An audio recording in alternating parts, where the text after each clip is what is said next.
bisschen Krafttraining machen.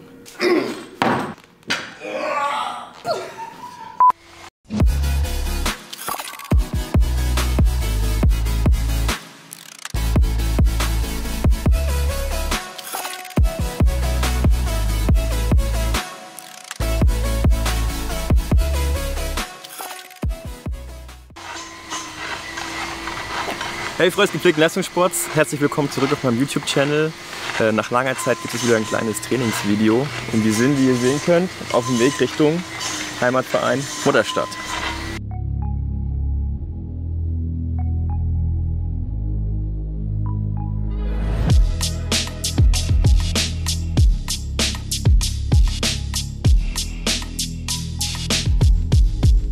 Meine heutige Trainingspartnerin ist auch schon am Start. Der eine oder andere kennt sie, bekannt aus Funk und Fernsehen. Das ist Nancy Ludwig. Hast du Bock?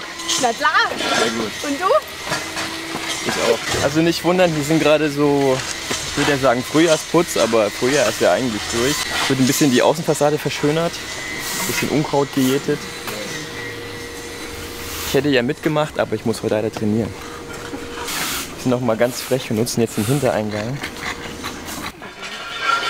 Ich hätte dich dann bei der Gartenarbeit gesehen. Du, Gartenarbeit kann ich. Wo bist denn du denn? Dir zugucken. Die Frau noch gleich da drüben. Bis gleich. Was machen wir heute? Ich habe heute Reisen auf dem Plan stehen. Allerdings nicht ganz so hoch, weil wir sind ja noch relativ frisch in der Vorbereitung. Deswegen sind die Lasten relativ moderat. Es wird eher um die Technik gehen. Der werde ich hier und da ein paar Tipps geben. Das könnte vielleicht ganz interessant werden. Dann trainiere ich noch Züge breit und ein bisschen Kniebeuge. Soweit zu mir. Nancy, was machst du? Ich mache heute Lastheben und Kniebeuge. Und ein bisschen Pumpen. Hast du eigentlich noch irgendwo einen Spiegel, dass ich mal ganz kurz so Form checken kann oder sowas? Achso, ja. Der ist da drüben. Trotzdem gehen wir erstmal jetzt eine kleine Erwärmung machen. Das heißt, Gewichtheber-like, 5 Minuten Fahrrad.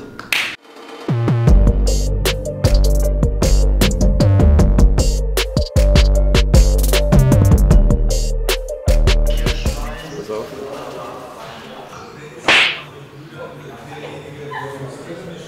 Sag nicht, du kannst auch nicht besser.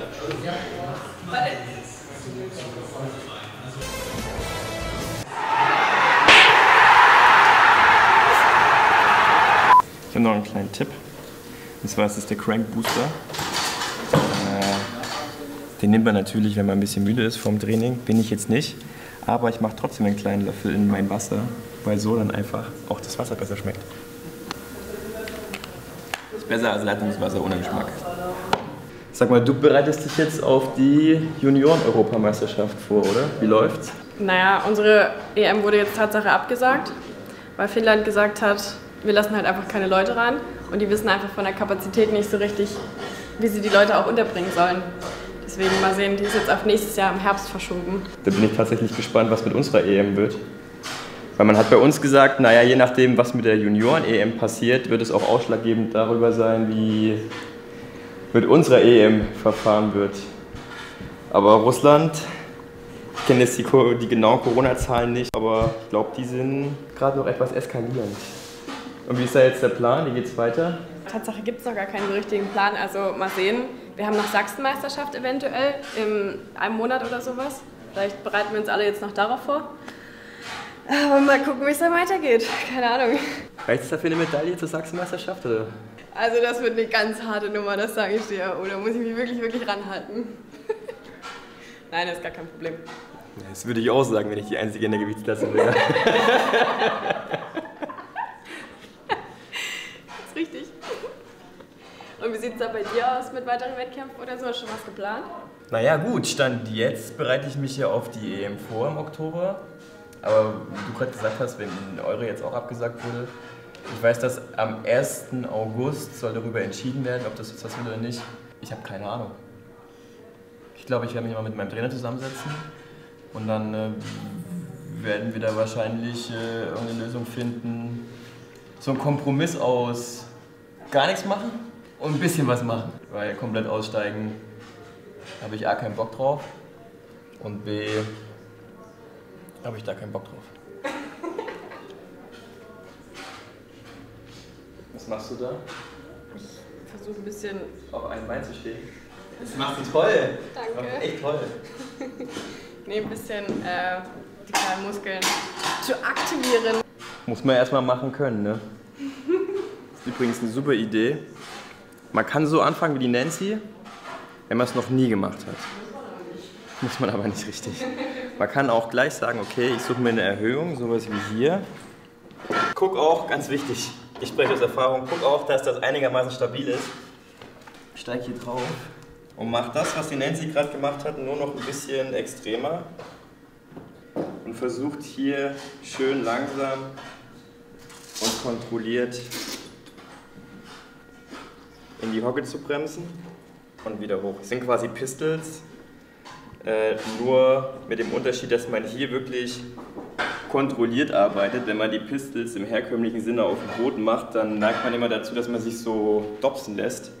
Und ich glaube, das ist dann eher kontraproduktiv, auch für das Knie. Und hier kann man halt wirklich, das habe ich gemerkt, als ich angefangen habe, dass ich wirklich hier so richtig runtergestottert bin. Da gab es so einen Punkt, der war meistens hier, wo ich riesig großen Schmerz hatte, muskulär. Und das war für mich einfach nur so ein bisschen das Zeichen, okay, wenn hier der Muskel schon nicht geschmeidig arbeitet, dann kann er wahrscheinlich beim Liften auch nicht geschmeidig arbeiten. Ne? Und deswegen habe ich das jetzt fest in mein Training übernommen, gerade für Kniebeugen, aber auch Reißen, Umsetzen, alles, was eben so ein bisschen im Squat funktioniert, habe ich das davor gemacht und mittlerweile kann ich aus der kalten, das ging vorher tatsächlich nicht, kann ich hier schön kontrolliert in den Squat runter und wieder hoch. So, und jetzt pass auf, Leute, wenn ihr sagt, okay, geil, will ich auch ausprobieren, folgender Tipp. Arbeitet euch in Etappen runter. Damit meine ich, hier Stopp, hier Stopp und wieder hoch. Das war sozusagen die erste Etappe. Hier Stopp, hier Stopp. Dann kann ich hier wieder ein bisschen runtergehen, dann fängt es schon so ein bisschen an zu ziehen. Da halte ich ein bisschen, gehe wieder hoch, entspanne mich und im dritten kann ich mal gucken, wie tief geht es denn, um dass ich trotzdem noch aufstehen kann. Und wenn das einigermaßen drin ist, das kann auch mal so nach 2, 3 Sätzen erst passieren, gehe ich ganz runter und wieder hoch. Pro Seite 3 Sätze, muy bueno. Bevor es losgeht, erstmal Noko. Bist du auch eins? Ja, gerne. Danke dir. Prost.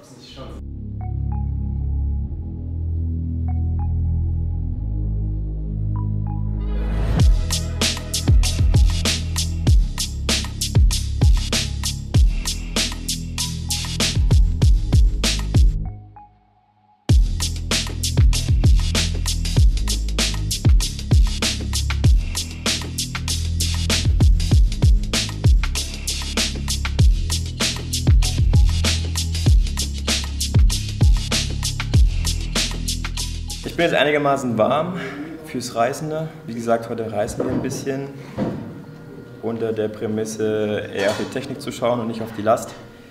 Wir haben ja jetzt in der Vorbereitung auf die EM die Taktik gefahren, dass wir, wann haben wir angefangen? Vor 6, 7 Wochen, dass wir in der Anfangsphase mehr auf die Technik schauen, dass wir das noch ein bisschen einschleifen und hinten raus geben wir dann Gas.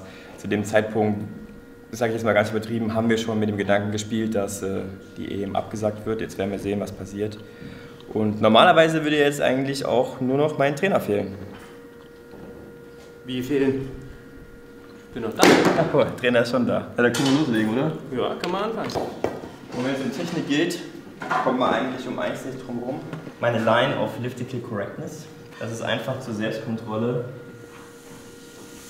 damit man sieht, wie man eigentlich wirklich gearbeitet hat. Also springt man nach vorne springen sollte man sowieso nicht, weil es immer ein Zeichen dafür, dass man hinterher springt und dann hat man die Handel nicht ganz unter Kontrolle. Zurückspringen ist okay bis, ich sage jetzt mal, 5 cm.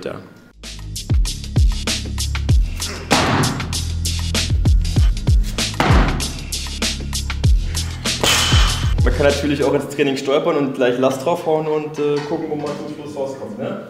Last geben.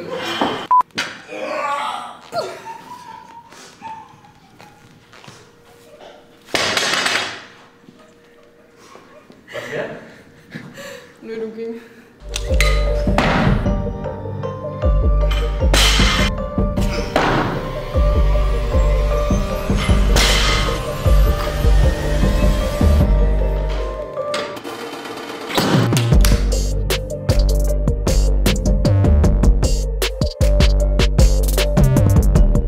Also kleiner Tipp, wenn ihr Techniktraining machen wollt, dann macht das wirklich mit niedrigen Lasten. Ne? Bei mir funktioniert das auch nur, wenn der Trainer niedrige Lasten auf dem Plan draufschreibt, weil wenn er jetzt schreiben würde, angenommen, fang mit 100 an, dann arbeite ich mich bis 100 hin, aber der Fokus ist nicht so auf die leichten Lasten. Deswegen schreibt er jetzt wirklich explizit 70, 80, 90, 100, damit ich wirklich mit dem Kopf auch zu 100% bei der Last bin und die auch ernst nehme. Deswegen nicht einfach drauf los, fokussieren, leichte Lasten, sauber arbeiten, dann läuft es. Dass du das mal sagst. Ja, oder? Jetzt gib mir meine Kohle. Ja, es war nicht einfach. Ja, genau, jetzt gib mir mein Geld. Nee, es war nicht einfach, aber da findet halt die technische Arbeit statt. Und ich kenne das selbst noch aus eigenen Athletenzeiten, da hat eigentlich keiner Bock drauf. Weil du machst ja Gewichte, weil du viel Gewicht bewegen willst und nicht, weil du 80 Kilo im Training reißen willst, aber es gehört halt genau dazu. Von daher feuerfrei.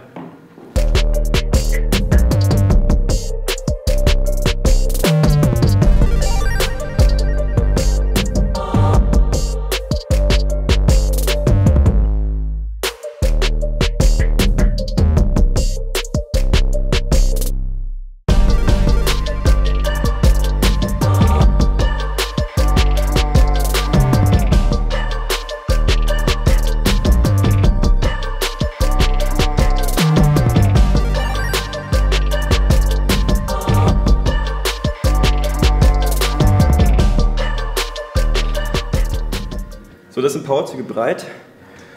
Was trainiert man damit? Ja, den zweiten Zug fürs Reißen zum Beispiel. Gibt ja Powerzüge breit und eng. Und es ist einfach wichtig, dass man gerade in der Phase des zweiten Zuges auch schön eng am Körper arbeitet. Deswegen habe ich eigentlich fast immer Kontakt in meinem Bauch.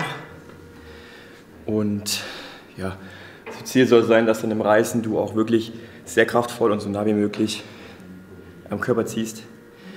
Heißt nämlich auch, du bist sehr nah am Schwerpunkt und die Handel ist einfach am geilsten zu handeln, wenn du im Schwerpunkt arbeitest.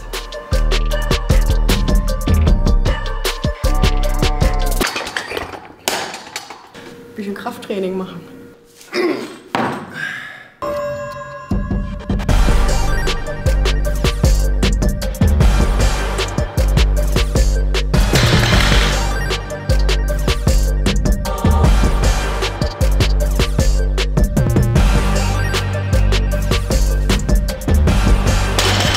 Ich habe mir noch was überlegt, und zwar ernährungstechnisch habe ich mich heute... Was für ein Intro, ey. Moin! Übrigens, wenn ihr noch Fragen habt zu meiner Ernährung oder zur Ernährung allgemein, dann stellt die Frage gerne unten in den Kommentaren, weil... Ich bin auch dabei heute. Und wir kochen zusammen. Aber nicht zu zweit, Ach, sondern... du kochst. Oder kocht Nancy? Ich glaube, Nancy kocht. Ich bin auch dabei. Nancy kocht für uns. Oder wir kochen und sie probiert. Ja, machen wir es lieber so. Gut, ihr Ich wisst, glaub, was das Phase ist. Wenn ihr Fragen habt, Fragen stellen. Die Miri beantwortet sie. Ich glaube, wenn du nicht, dann die Nancy. Nee. Aber wir hoffen einfach, die Miri macht das. Das wäre geil gewesen. Ich hasse dich einfach nur. Ich bin's Patrick und ich bin auch dabei. So läuft übrigens das Coaching mit Max Lang ab. Man wird von morgens bis abends nur verarscht und weiß nicht, wann er mal eine Wahrheit sagt oder wann er eine ernsthafte Frage stellt. Ich habe super Slice mit geklotzt. Ich habe jetzt Bock auf ein richtig großes McDonalds-Menü. Das heißt, ich habe Bock, ich habe schon gegessen. Was mache ich denn jetzt? Ja.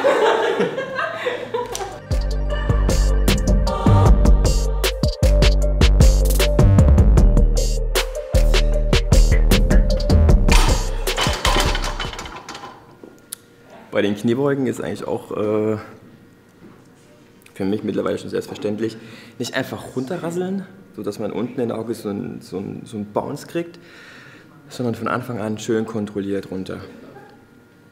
Ähnlich wie vorhin bei den Pistols von den Böcken, dass ich das Ganze einfach schön kontrolliert mache. Ist für die Knie gut und für die Muskulatur auch. Der German Weightlifting Shop Weihnachtsmann war da.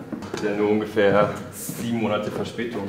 Aber er war da, es geht ums Prinzip. Was hat er mitgebracht? mal die Mühe macht, das zu verpacken. Die Flowgun Mini. Voll das geile Teil.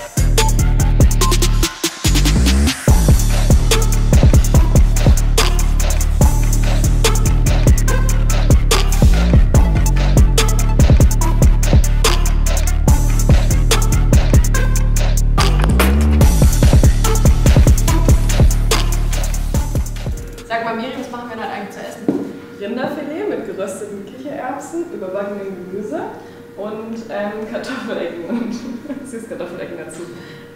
Die Lieblingszutaten von Max übrigens. Gemüse. Oder? Ich habe noch eine Tiefkühlpizza im Gefrierschrank.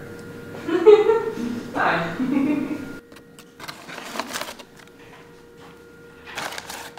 So, Was hast du für einen Geschmack? das geht dich gar nichts an. Das ist Kokosnuss. Willst du mein Outro machen eigentlich? Ja, natürlich. Dann leg los. Wo ist der denn? Also, wenn es euch gefallen hat, ganz klassisch, lasst natürlich einen Daumen nach oben da. Sagt es euren Großeltern, Großmüttern, Großvätern, Vätern, Müttern, Großeltern halt. Schwestern. Wie bitte? Großeltern halt. Großeltern halt, den Schwestern, den Brüdern, den Vorgesetzten. Danke, das hast du gut gemacht. Ich weiß, danke. Dankeschön fürs Zuschauen. Bis bald. Wenn euch das Video gefallen hat, gerne Daumen hoch. Hast du das schon gesagt? Ja. Ah, alles klar. Dann passt es. Bis bald, bleibt gesund.